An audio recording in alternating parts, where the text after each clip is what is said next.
Buenas tardes, profesor. El día de hoy voy a explicar el ensayo titulado El Gobierno Revolucionario de las Fuerzas Armadas y el Plan de Gobierno de Juntos por el Perú.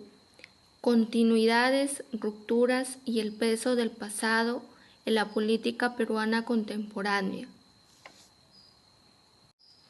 Introducción. El presente ensayo tiene como objetivo establecer un análisis comparativo entre el proyecto político económico del gobierno revolucionario de las Fuerzas Armadas en el año 1968 al 1980, que fue estudiado en la sesión 9 del curso Problemas y Desafíos en el Perú actual, y las propuestas contenidas en el Plan de Gobierno de Juntos por el Perú. A través de este ejercicio académico se busca comprender de qué manera el legado de las reformas velasquistas, la reforma agraria, la política de expropiaciones y la reforma educativa continúa resonando en las plataformas políticas de izquierda en el Perú contemporáneo.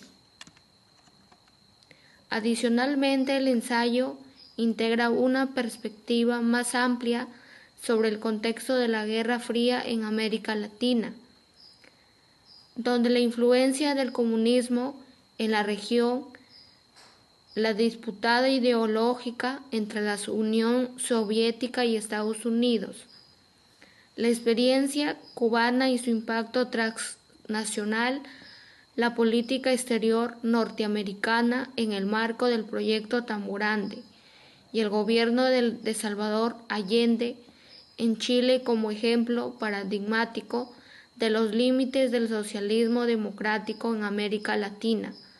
Este recorrido histórico permite situar el becalismo dentro de una dinámica continental más compleja.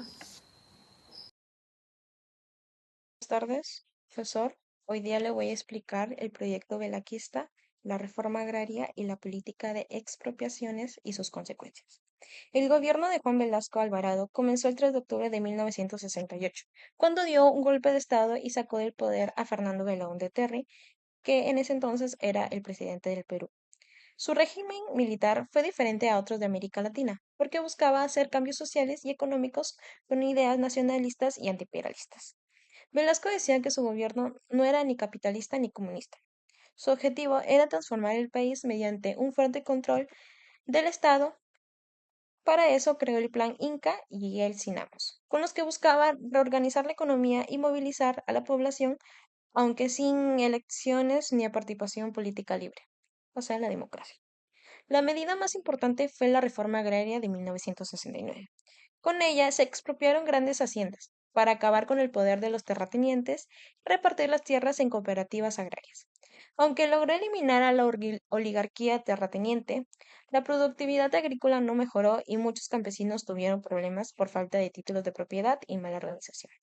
Con el tiempo, el Perú pasó de exportar alimentos a importar productos alimenticios. Además, el gobierno realizó muchas expropiaciones y creó numerosas empresas estatales como Preto Perú y Pesca Perú. Sin embargo, estas medidas generaron grandes gastos para el Estado, aumentaron la deuda externa y provocaron inflación. Como consecuencia, bajaron los salarios, creció el desempleo y aumentó la pobreza hacia finales de la década de 1970. Gracias. La política de expropiaciones y sus consecuencias económicas. El gobierno realizó muchas estatizaciones y creó numerosas empresas públicas como el Petroperú y el Pescaperú. Esto aumentó mucho el número de trabajadores del Estado. Sin embargo, las consecuencias económicas fueron negativas, ya que creció el déficit fiscal, aumentó la deuda externa, se produjo una fuerte inflación, bajaron los salarios, aumentó el desempleo y la pobreza pasó del 35% al 55% a finales de la década. La reforma educativa en 1972. Esto buscó formar una sociedad más igualitaria mediante una educación basada en la conciencia crítica y el trabajo productivo. Se implementaron cambios como la educación básica, los núcleos educativos comunales, el uniforme único y el horario corrido. A pesar de sus objetivos, la reforma tuvo oposición de maestros, colegios privados e iglesias católicas y finalmente comenzó a ser eliminado durante el gobierno de Francisco Morales Bermúdez.